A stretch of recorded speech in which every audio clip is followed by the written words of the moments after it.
Hello, everyone. Welcome to an APH Virtual Excel Academy. We are so happy to have you with us today.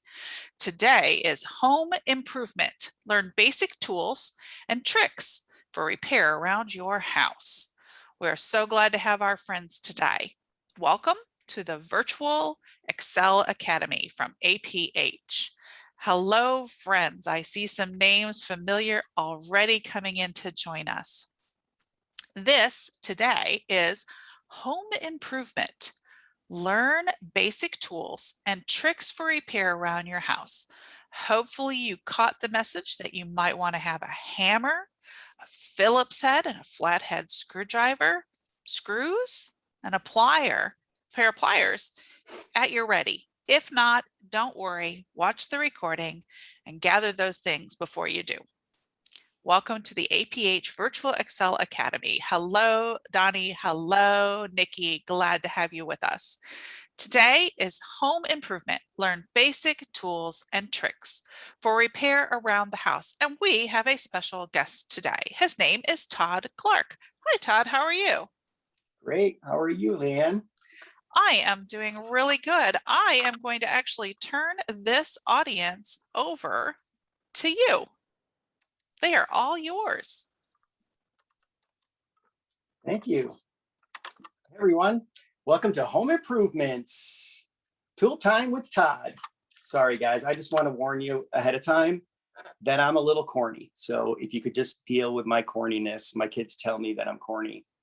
And so I will, throughout this PowerPoint presentation, kind of refer to things that you guys might not even know. So just bear with me and let's learn some things together and have a great time. Okay, so welcome to Home Improvements. So today we're going to learn about basic tools and tricks for repair around the house. I just want to let you know that we are going to go over some tools. There will be some pictures of the tools and we're going to go over basic uses and some functions. And I actually have some tools on hand that I will show you. We won't get to actual using the tools. That could be part 2, where we can put the tools into play. But let's get started on the PowerPoint and I will look into the chat. Please feel free to comment, put any questions in there, or if you have any insight, throw it up there, okay? Let's get started. Okay, so today's learning objectives, the students will learn to identify basic tools and their functions, and you will apply safe practices with the basic tools.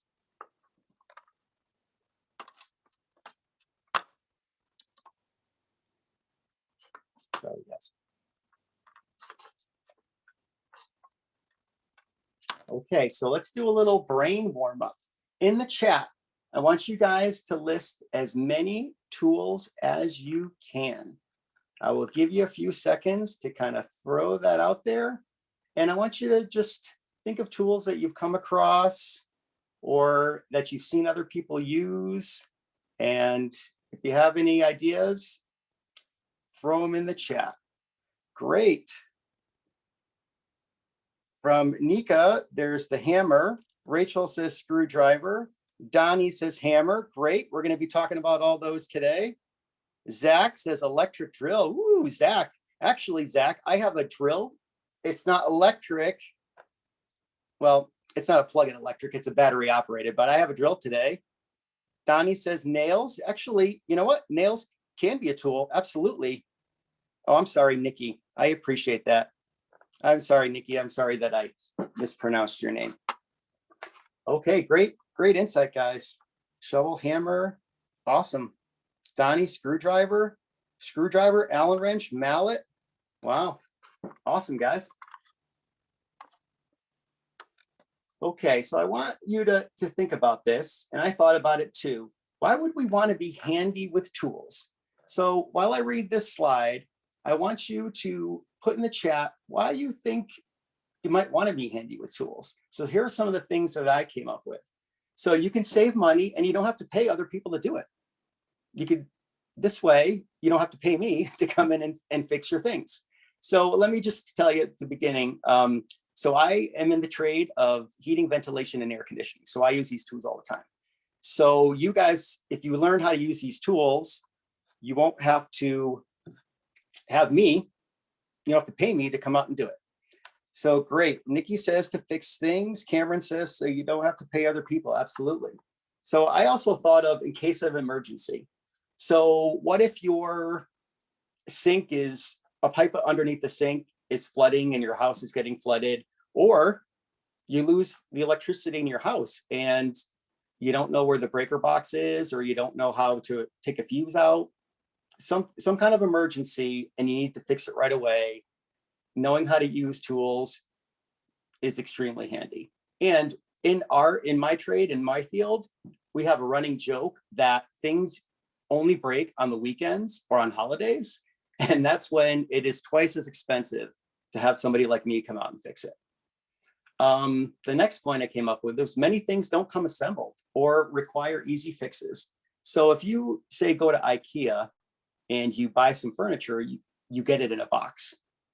Now it will come with some basic tools, but you might need some other tools to assemble it, or other tools that you might have that will make it easier.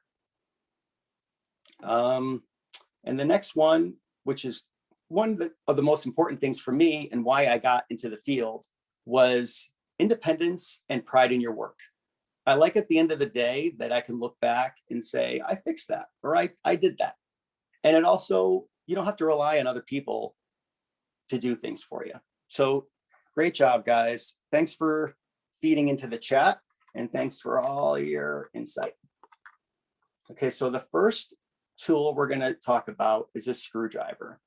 So in the chat, well, today we're going to talk about Phillips and flathead, but in the chat, if you can just throw in some other screwdrivers that you guys might have heard of. So some of the uses for a screwdriver are basically, they're used for screwing or installing and unscrewing or removing nails. Some common functions would be assembling or building furniture, like I talked about with IKEA, and hanging things such as pictures or shelves. And here are some tips for using the screwdriver. Basically, you need a screw to use a screwdriver. And you want to evaluate which screwdriver you need, because you want to use the right tool for the job. And then you want to make sure you have the proper screwdriver, basically the proper tip of the screwdriver for the screw that you're using. So Rachel says, let me go to the chat. Rachel says her dad used a hex screwdriver once and put together a bed. It was shaped like an L. That's great. And Nikki says a brush screwdriver. Well, that's interesting. I haven't heard of that one. Maybe you can tell me a little bit more about that. So I'm going to go to the next slide and show you an example of some. And after I show you the picture, I will actually show you some of the tools that I have on hand here. So here we have the basic screwdrivers. On the left is a flathead. That's the highlighted one. So as you can see, the black handle has some knobs on it, or grips, so you get a better grip on the tool. And then you have the metal shaft, and then you go down to the tip, and as you can see, it's flat. It's a flathead. Why do you guys think that the handle has grips on it? Why don't you put that in the chat while I talk about the other one? And so the other one is a Phillips head. So as you can see, it's shaped like a cross or a star. Why do you think we only see that part? What happened to the other part of the screwdriver? So Aaron says it would be easier to turn, correct? Cameron says it's easier to hold on to while using, excellent, yep. And Nikki says you can get a grip on it. Judy says so it doesn't slip when you're screwing something in and you can hurt yourself, absolutely. You know how many times I've dropped my tool on my toe? That doesn't feel good. Great job, guys. What do you think, the right picture there, what do you think happened to the rest of the screwdriver? Because the one on the left has a handle, but this one is just a tip. What do you think happened to the rest of that? So I'm gonna stop sharing and I'm gonna go over and I'm gonna show you some of the tools I have. Okay, so Judy says, so it fits into a handle, excellent, excellent. So there is a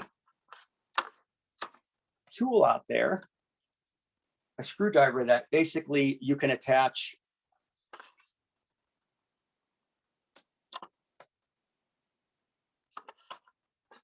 Sorry, guys. Okay.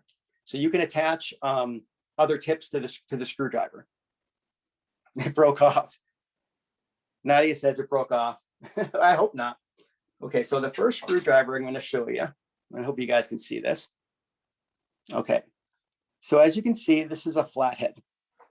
And you see the tip there. And so as you can see that the tip is flat and flush, and there's a little black strip on it. So that's a magnetic strip. So that magnetic strip helps hold, yes, Judy, it is magnetic. So that strip is a magnet, so it holds the screw in place. And so there is the shaft of the screwdriver, and then there's the handle. So as you can see, this one has a grip, and this one is actually colored red. So this particular manufacturer makes this screwdriver red. And at the top of the screwdriver, there's a little symbol, and as you can see, it's shaped like a line. So when this is in my tool bag, I can look and know that when I grab the red screwdriver, it's going to be a flathead, or I can just look at the symbol on the top. And so, yep, it is made with, it's a knobby grip, and it is rubberized, so it's easier on the hands. Why else do you think a tool handle might be rubber? Why don't you put that in the chat, and I'll show you a Phillips head.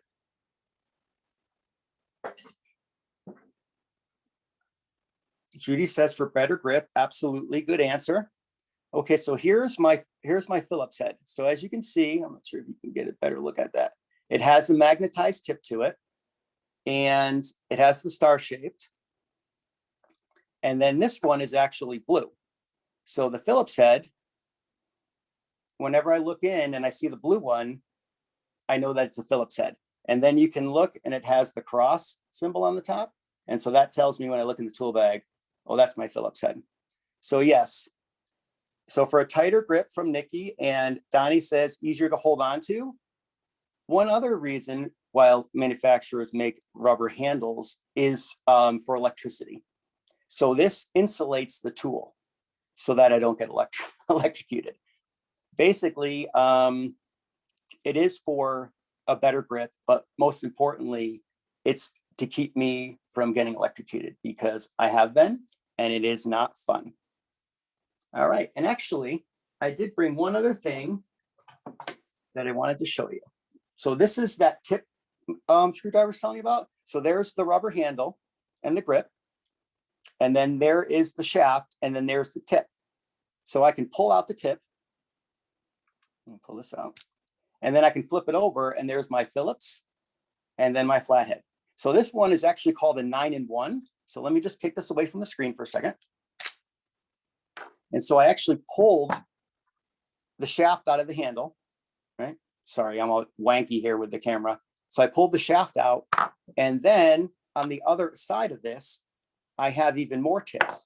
So I can pull this out, and there's even more. So there's 9 options in this one screwdriver where I can choose the right tool for the right job.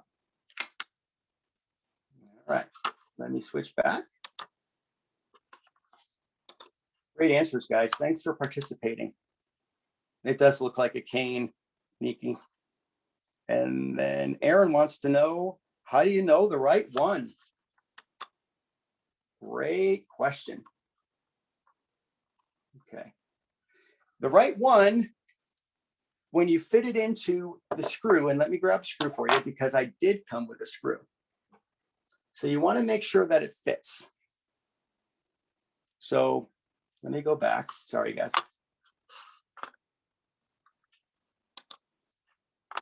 Okay. So here's a screw. Let's see if I can get in there. So you see the head there? And so when I put the head of the screwdriver in there, you have a nice snug fit. If you put a screwdriver into the head of a screw and you have some play in it, you don't want to use that size head. You want to go for the bigger screwdriver, because what will happen is a term called strip. So the nail head or the screw head will be stripped, and you won't be able to get it out, or it will be difficult to get out. So you definitely want to choose the right size and the right head. So as you can see there, that's a Phillips head. And then this one would fit nice and snug, and I can twist it that way. Great questions, guys.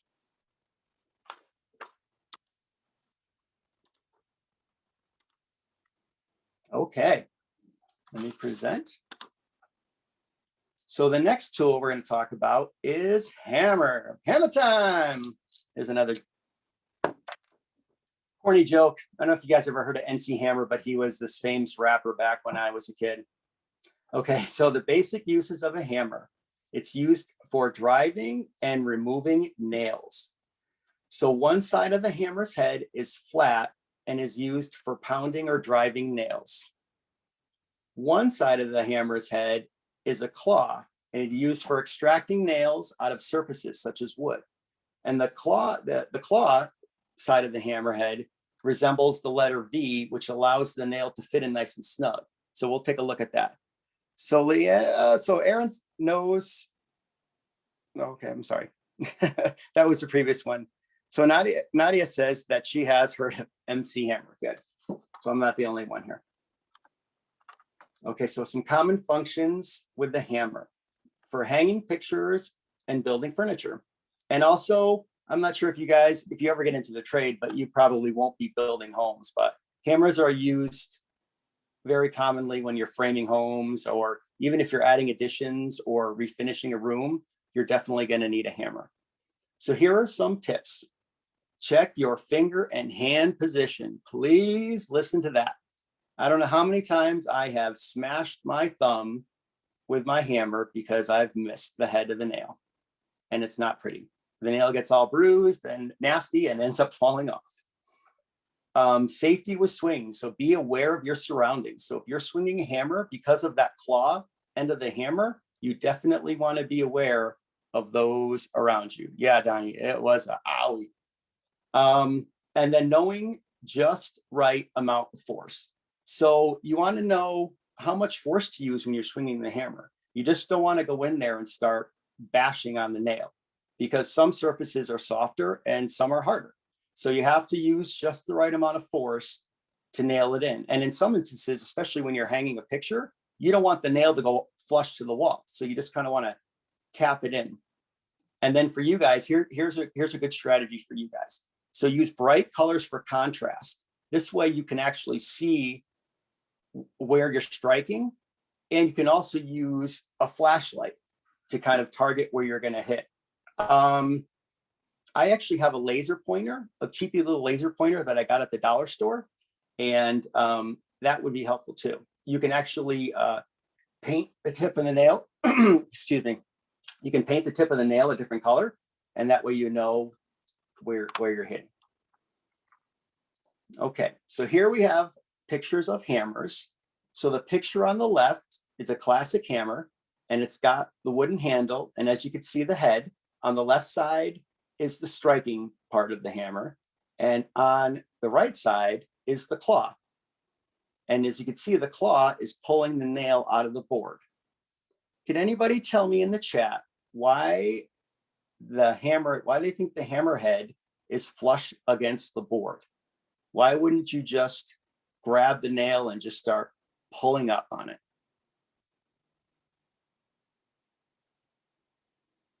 And on the right side is just another example of a hammer. And as you can see with this one, it has a metal shaft and a rubberized handle.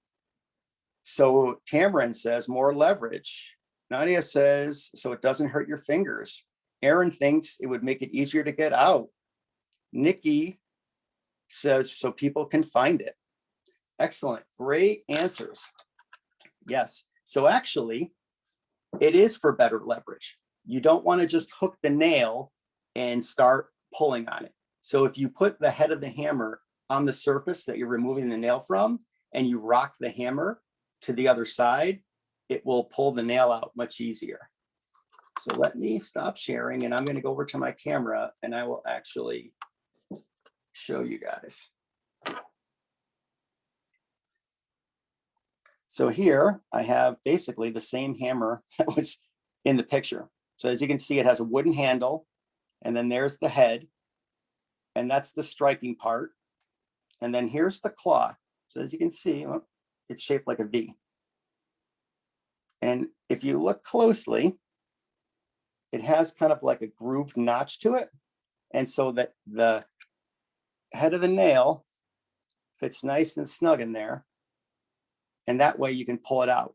So yeah, so when you use the hammer, you're going to want to do it like a rocking motion like this. So you want to get the nail, keep it flush against the surface, and rock it to the other side. This way you don't just pull it up and hit yourself in the face, which I've done.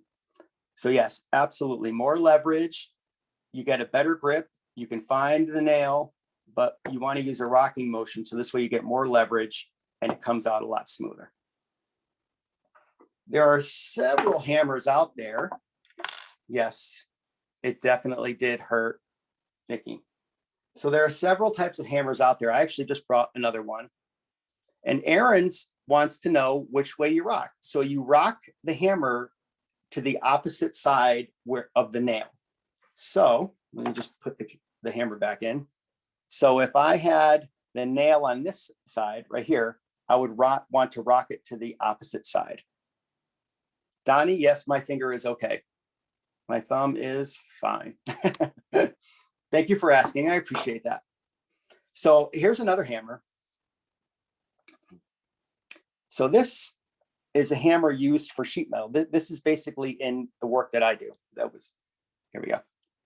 So as you can see, it doesn't have a claw, and this is for bending metal and, shaping sheet metal and stuff like that. So it does have a handle and it has a head, but it has basically two striking surfaces. This rounded one is used for shaping metal. So yeah, there are a ton of hammers out there. And Rachel asked, can you get the nail in the claw? Let me show you. So the nail would go in there. I hope my lighting's okay for you guys. So the nail would go into the claw, and then you would pull it out, and then you would insert another nail if you needed to. All right. Rachel asked if the striking surfaces are flat. So for the most part, yes, they are flat. They have a slight rounding to them, but they are basically flat. This way, because the head of the nails are flat, and this way you get a nice contact point. So when you hammer it in, and again, there are a ton of different nails out there, a ton of different hammers, different weights of hammers, sizes of hammer. Rachel asks, okay, yeah, they are flat. Okay, so let me go back. Great questions, guys. And Donnie, thank you. I really appreciate that. That was thoughtful. Somebody cares about me.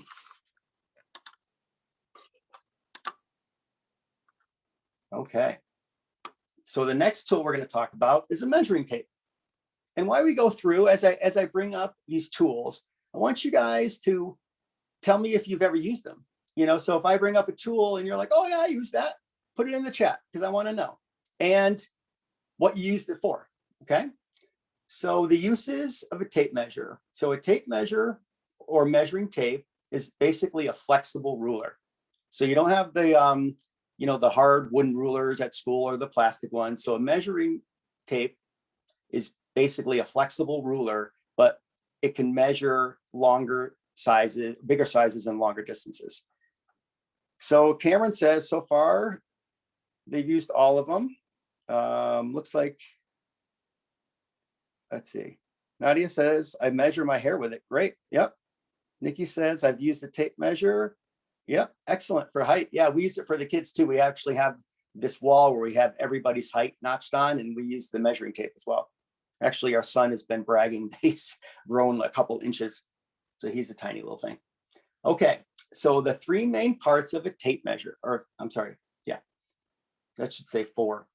I'm sorry, guys. So the main parts of a tape measure. So we have the housing, the tang, and I'm not talking about the drink, and that's dating myself, the lock, and the blade. So the housing, it's basically the plastic or metal housing which holds the tape.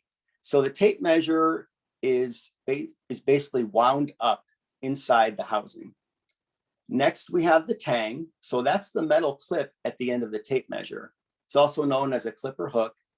And basically you either can hook it on whatever the opposite end of the object that you want to measure, or you can press the tang flush up against something and then measure from there. So the tang is basically 0 on a ruler. Then there's the lock. So it's a button usually on the front. Sometimes I've seen them on the bottom, but it's usually on the front of the housing that holds the tape in place. And so basically you can pull the tape out and lock it in place, and it allows you to measure it without having to worry about holding the tape measure. And it also prevents the tape measure from retracting. And then finally we have the blade. So that is actually the ruler itself. So it's the technical term for the tape or the ruler. And so you can pull it out and you can measure across distances, measure a room.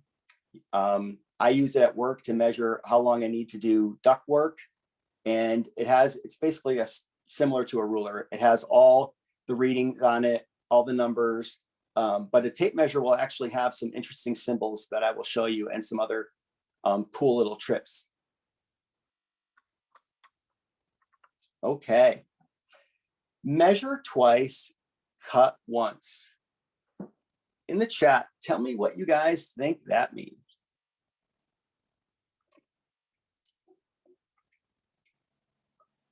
So Aaron says he uses it to see how big his room is. Yes, excellent. So measure twice, cut once. So Aaron says, sounds like checking math homework. Cameron says you should always measure twice before cutting. Rachel thinks you should measure things a lot before cutting.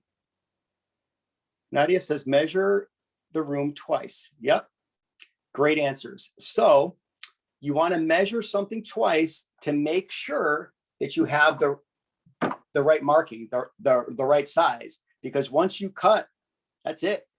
You have to use another piece of wood, and that might be your only piece, or it could possibly ruin whatever you're working on. So Cameron says, because if you cut something too short, there's not much you can do. Absolutely. Yeah. So once you cut it, it's a done deal. So you want to measure twice. And to be honest, I'm old. Sometimes I look at something and I'm looking at it, I'm like, was that a 14 or was that something else? So definitely you want to double check. As with homework and with most things, double check before you do something. So that's a popular saying that you hear. So here are some tips. So you want to keep the tape measure straight. So you don't want it all wonky and bending and all that stuff. So you want to keep it straight so you get an accurate reading. You want to be careful when you release the lock and the blade retracts, because some of the tape measures, some of the blades are made of metal, and they come back pretty quickly. And so you can actually cut your finger with it. And then make sure that you secure the tang or the clip on the surface of what you're measuring, because you don't want it to slip, and you want a nice firm connection so that you can pull the tape measure and get an accurate reading. Excellent, guys. Okay, so here we have a picture of 2 tape measures. So as you can see the picture in the front, the yellow housing, you got the black around it. It's basically protection, adds better grip. As you can see, the lock is nice and red and bright. And actually the lock is being used. As you can see, the blade is out and it's being locked out.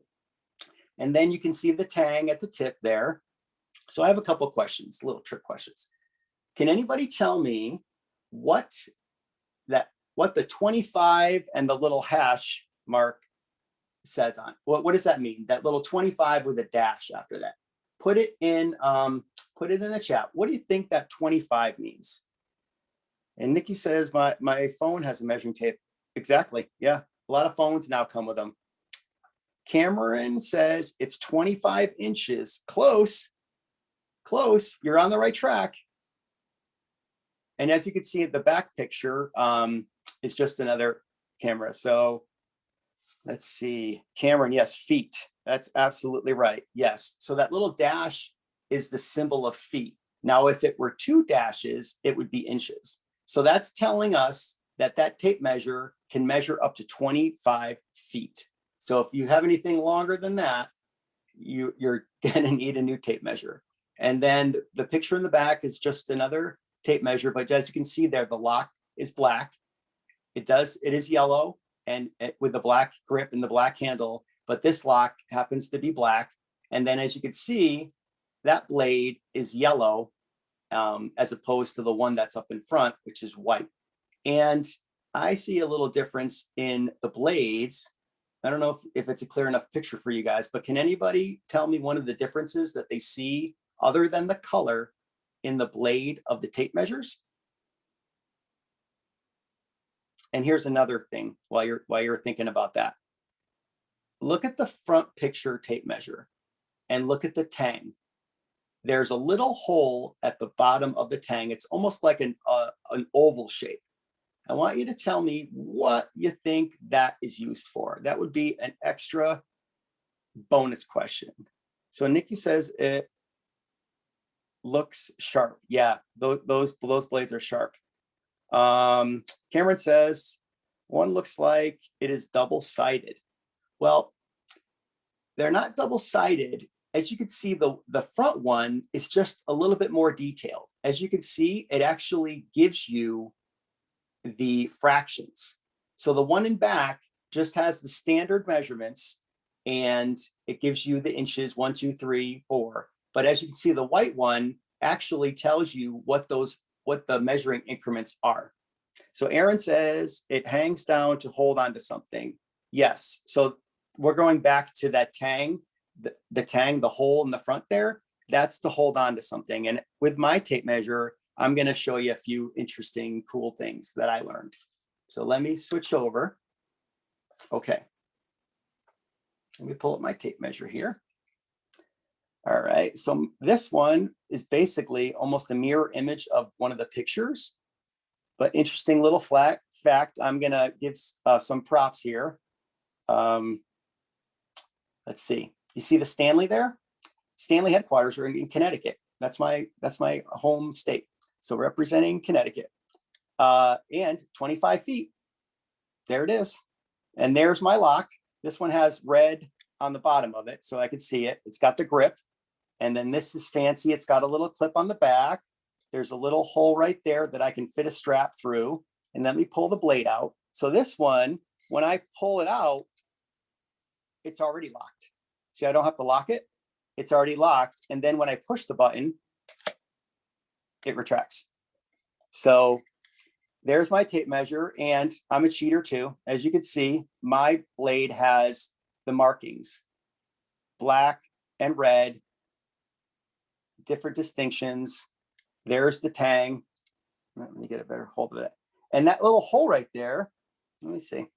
That is actually, if you have a nail, you can hook the nail into that tang and it pulls it out. So you can hook it on to a nail or a screw and have a firm grip. And another cool thing about this is that, I don't know if you guys can see this, but the tang is flexible. It's got a little give to it. This way, if you push it up against something or hook it onto something, you get the same accurate measurement. Because if it was firm, you wouldn't be able to get an accurate measurement. This way, it has a little give to it, and as I pull it out, I will get an accurate measurement whether I'm pushing or pulling. And so I want to show you something that's really neat. And if you guys have the time, go on YouTube and actually look up tape measures. There's some really cool videos that kind of highlight some of the things about tape measures. But as you can see, my 16 is red. All the other numbers are black. So this is, if you're like in framing or if you're, building something, 16 is usually the distance between studs in a wall. So this will tell like a framer or a roofer, this is the distance that it should be. And then let me go a little bit farther if I can. I don't know if you guys can see that little star next to the 19. So when you are doing rafters on a roof, that little star will indicate how far away the rafters should be from one another. It's actually pretty cool. All these little fun things I found out about the tape measure as I've been working with them. But yeah, so that's the tape measure. All right. Great insight, guys. I appreciate you guys sharing.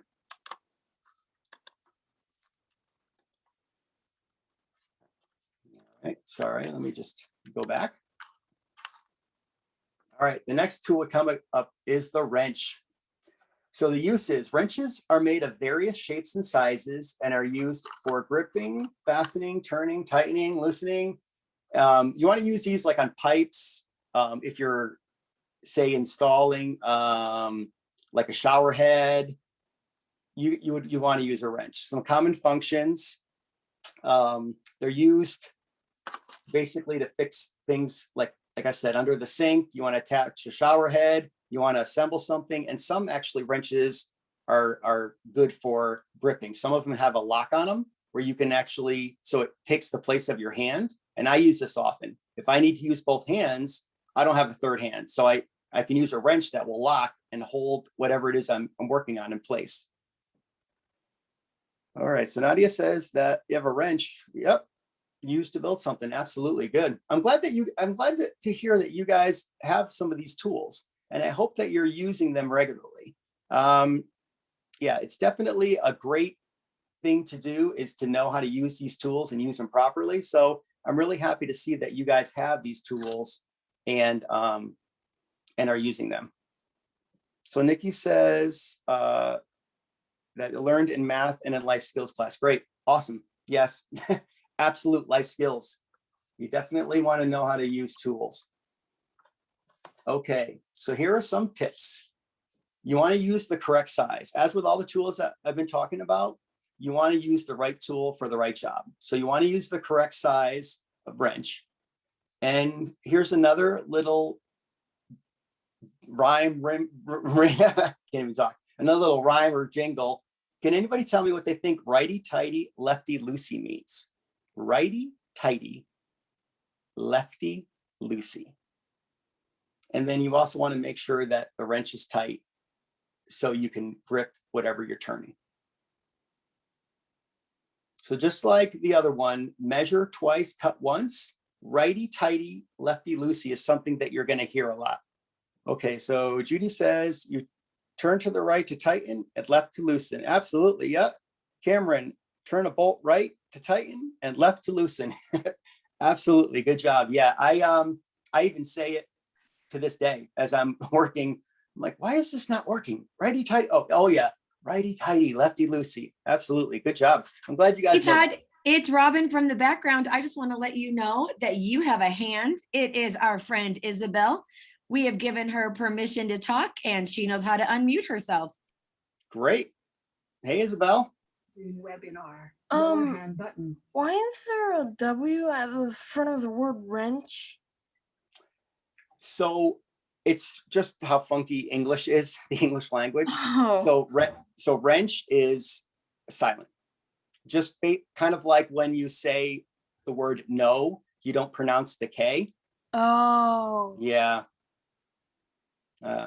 Good question though.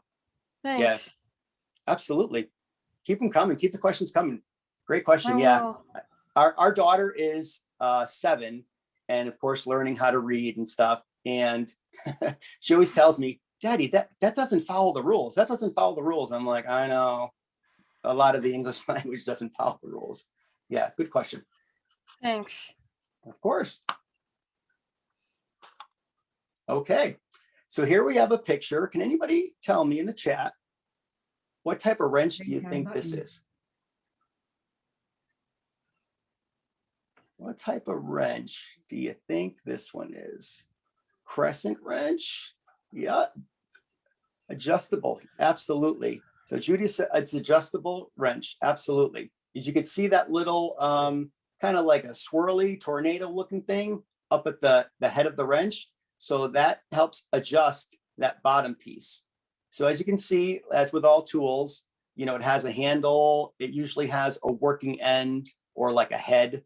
So this one is an adjustable wrench, and you can move that bottom part up and down to fit whatever you want to turn or grip. And as you can see, as you go down, there's the manufacturer's name, and that number 12 on there actually tells you, I don't know if you guys can see that, the S12, that will tell you the length of the handle. So that will tell you how long that wrench is. So I'm going to go over, and I brought a few wrenches with me. Okay. So just like the other one there, I have my adjustable wrench. And as you can see, it's got the little adjuster on there. And if I twist this, it opens the mouth and closes the mouth. And this particular manufacturer, and you guys won't be able to see this because it's so tiny, I could barely see it. But this one, there's a little arrowhead. And as I adjust the wrench, it actually tells me the size of what the opening is. So that way I know, oh, it's a quarter inch nut. Then I need to open it up to that opening. And this one, I don't know if you guys can see that. There's my number. It's kind of blurry, but this is a 6-inch wrench. So it's got the rubber grip. It's got a hole at the end, so I can hook it on something. Some wrenches actually come with another wrench in this. So you'll see little teeth inside that hole, and you can use it to turn, and you can use this side too. So that is an adjustable crescent wrench. And then here, oh, that's the wrong thing. Yeah, so this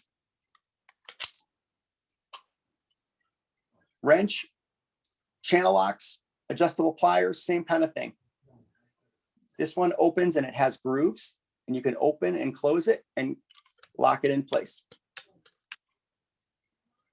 All right, go back. Yeah, Nikki says, looks like a half moon. Absolutely, Nikki, it does look like a half moon.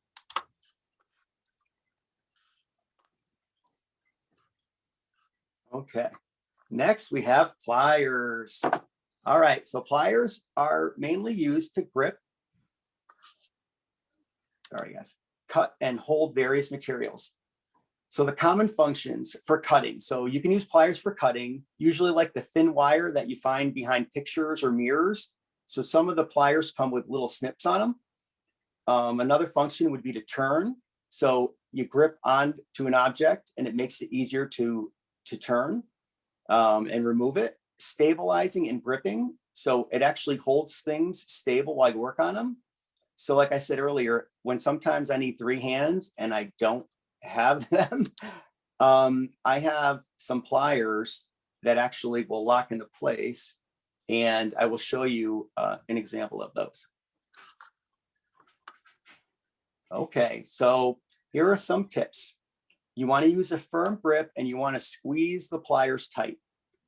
Some of the pliers, like I said, will lock into place, but you want to have a nice firm grip and squeeze the pliers when you're using them. So that way it won't slip and it won't ruin what you're working on. And then the next point is to make sure that the pliers have a firm grip. So when you either adjust the pliers or lock them in place, you want to make sure you have a firm grip on whatever object it is you're working on so that it doesn't ruin it. Or like I said, with the screwdriver, it doesn't strip the head of the screw or the bolt. So here we have 2 examples of some pliers. I just showed you one in the last picture. So the one on the right is an example of what I showed you earlier. So that is basically channel locks or pliers, or I consider it a wrench too sometimes. So as you can see, there are the little grooves, and one part of the plier is stable and the other part is adjustable. So you would move the handle up and down and adjust it accordingly. And so the picture on the right, that nice bright red handle there. So as you can see inside the head of the pliers, it's got the teeth so that you can grip on. And then it almost looks like half of the mouth, what I would call the mouth of the pliers, is missing. So if you follow from the tip of the pliers and you work your way down and inside the pliers, why do you think half of the inside of those pliers are missing? What do you think that's all about? So as you guys put in the chat, if you guys have any ideas, because to be honest, I had no clue until I started working and I said, oh, that's what that's for. So let me switch over. And I actually, so here are my pliers. So these are just one variation of pliers. And as I said before, with each one of these tools, more than likely, you're going to find a gazillion different types sizes, shapes, weights of all these individual tools. So these are just some standard pliers. And as you can see, it's adjustable. So I open it up wide and then I can shift it out. So now it's wider. And then I open it and slide it. And now it's smaller. And so it's got the teeth like the other one. And then it's got the rubber handles so I can grip it nice and tight. Let me show you another one. This is an example of a locking. So again, it's got the teeth, right? We got the handle. And this little locking mechanism here. Open them up. Judy says vice grips. Absolutely. Good answer. So these, another word would be vice grips. Absolutely. So if I wanted to hold something together while I either screwed it or did something else with it, I would open it up and there's a little adjustment on it. So as I twist this screw, it opens and closes the mouth of, I don't know if you guys can see that, but as I turn it, it's getting wider. And as I turn it the other way, it's getting smaller. So then I grab onto something, not my finger, but grab onto it, lock it, and now it's going to hold it in place. So this way I use it when I do sheet metal. So I can hold the sheet metal in place as I put a screw into it. But yeah, great answer, Judy. Awesome.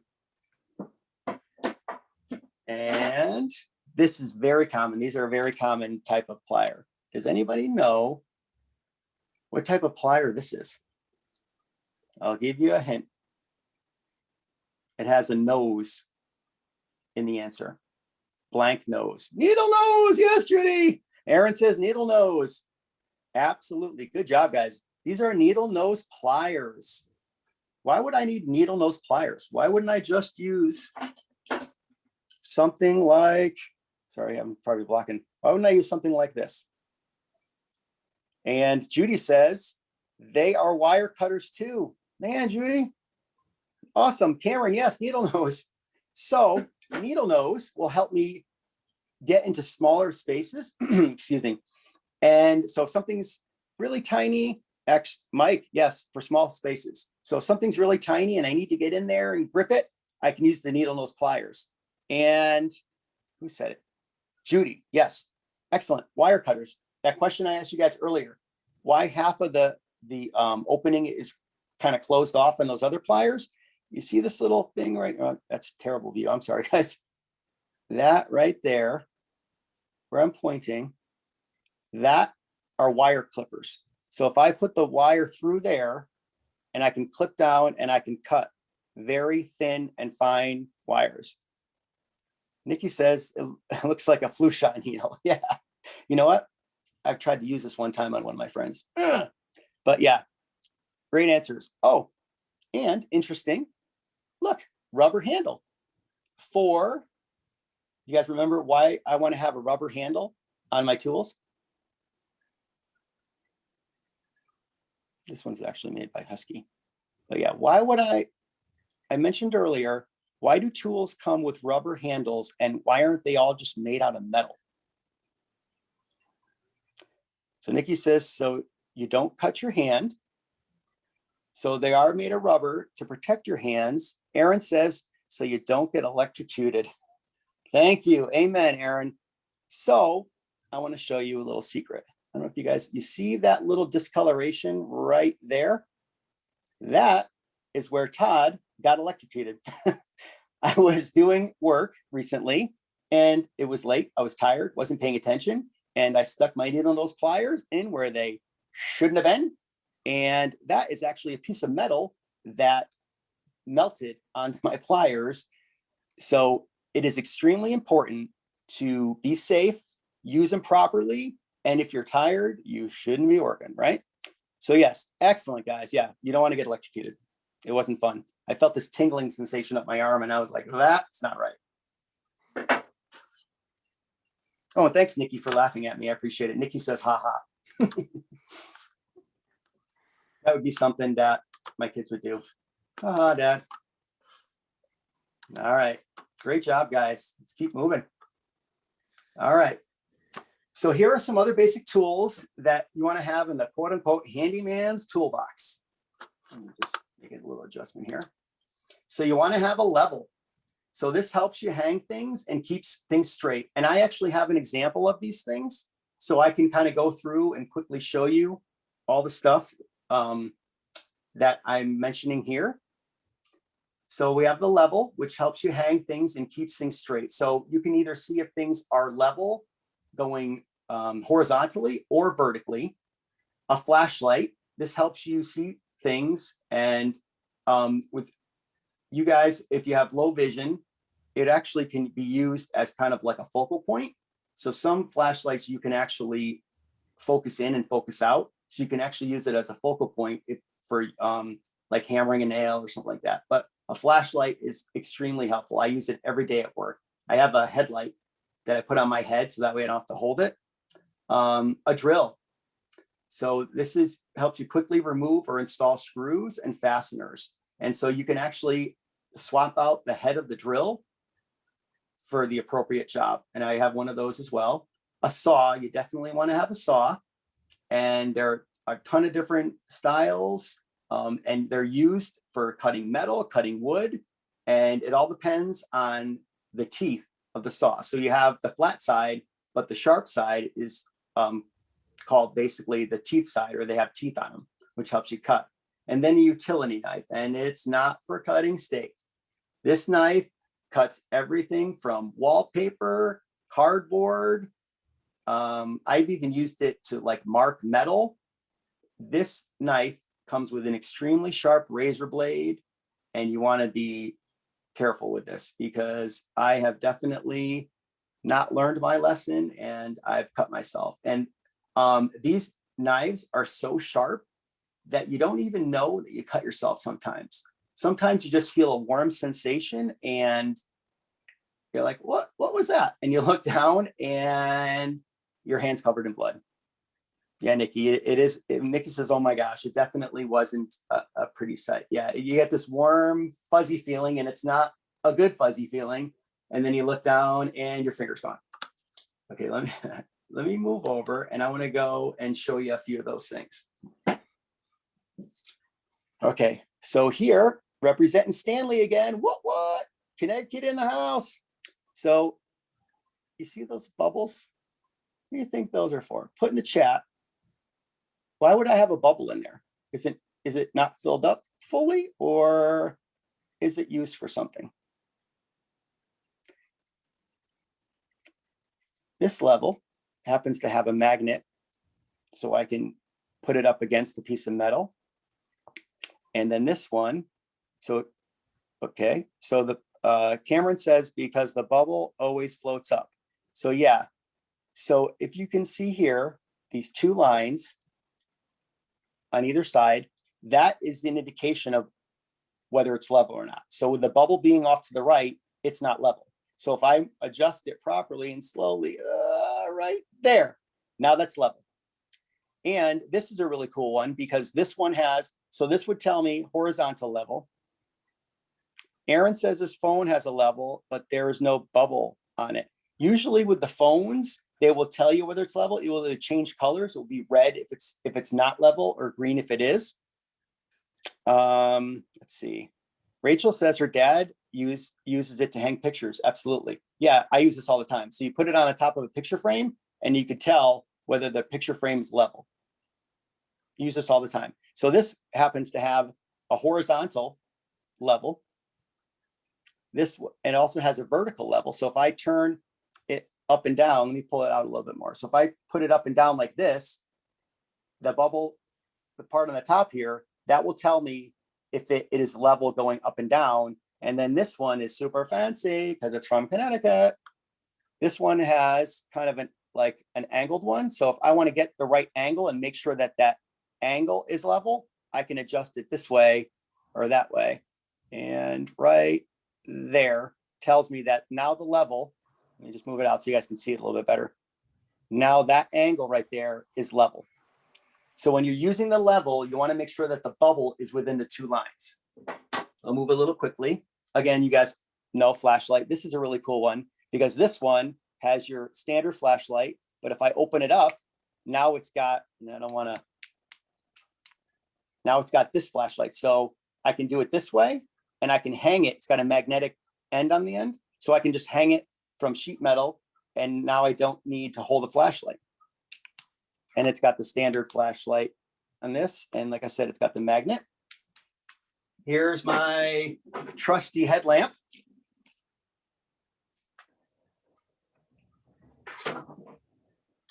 Here's my drill with the battery on it. And this one, you pull it and you can take the tip out. Let me just get my hands out of the way.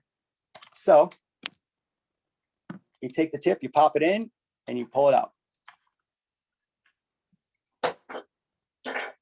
I want to show you one other level, which is really neat. So this one, this has all the levels on it. It has a little like sticky part that you put on here. And so this one is great because you can stick it on a wall, and I don't know if you guys can see it. See how it's got the red light? It's got the laser. So I can stick it on a wall and shoot it across the wall and see a level line going all across the wall, and it goes across bends. So if I want to make sure all the pictures that I'm hanging are level across the wall, I can put that up there, and I can make sure that I put all the pictures level. And then one last thing, here's that utility knife I was talking about. So I open, there's the knife itself. I open it up, and then there's the razor blade. Super dangerous, super handy, but you got to be careful with these. And this one doesn't have an option, but some of them have the option where you can actually put extra blades in it. All right. I'm going to go back. You guys are doing great. And again, thank you for all your awesome insight and input. I really appreciate you guys being here. I've had a great time with you guys. So here are some things that you might hear in the trade or as you're using tools. The screw is stripped. Nuts and or bolts. Hit the nail on the head. Adjustable, magnetic base, and slack. So in the chat, what do you guys think strip means? Or what do you think hit the nail on the head means? We already talked about adjustable. We were talking about wrenches. The magnetic base I showed you on the level and the magnet. And then slack is basically, you want to make sure that when you're using a tape measure, the tape measure isn't bowing, that it actually is nice and tight in it. And so it's not slack. You also want to consider PPE, which is personal protective equipment, which are gloves, goggles, earplugs, and masks. You always want to protect yourself. And then here are some other useful resources that are not quote unquote tools, but are handy to have. Sharpie, glue, sandpaper, staple gun, hot glue gun, and duct tape. Duct tape, duct tape, duct tape. Duct tape will fix anything. We have rolls and rolls of it. And actually, the duct tape comes in many different colors. So our kids have made some really cool arts and crafts things out of duct tape. But yeah, these are items that are not necessarily tools, but you definitely want to have them. So here are some general safety tips. Know the tool that you're using and how to use it, and make sure that other people aren't around or at a safe distance when you're using your tools. You want to stay focused. You want to have great lighting or use magnification or tactile markings. And you also put clear labels around your house, or especially on the circuit breaker, so that way you know what it is. And then when you're using tools, you want to have stable footing. That way you can stay safe and you keep others safe around you. So, okay, so I'm wrapping things up, guys. So thanks again for being here. I hope you enjoyed it. And I'm sorry if I was too corny, but next time, part 2 of this, we're actually going to implement some of the tools, and we're going to talk, here are some of the things we're going to talk about. We're going to talk about plunge the toilet, which is a funny little joke because our daughter clogged the toilet and she was using a plunger. So my wife made up a little song called Plunge It. I'll plunge it back. I'll plunge it. So that's, see, I'm super corny.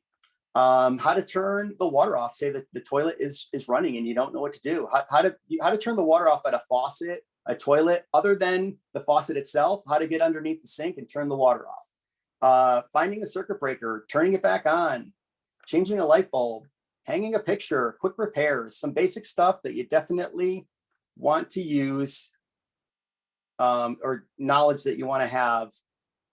And I'll try to come up with some other things along the way, but I hope you guys come back. I hope you had a good time. Nadia said that they have plunged a toilet. Yeah. I think a lot of people have plunged a toilet before, but it was cute because we definitely made up a little song for our daughter, and now everybody sings it in the family. And we will hear it next time, I am sure, in part 2. Thank you so much, Todd. Fabulous. welcome. We are out of time. Bye, Before guys. we go, just know that tomorrow is recreation and leisure, finding your hobby. And who knows, could be home repair, could be your hobby. Thanks, Todd. Bye, guys. Thanks, Thank you. Robin. We'll see you guys later. See you tomorrow. Great job.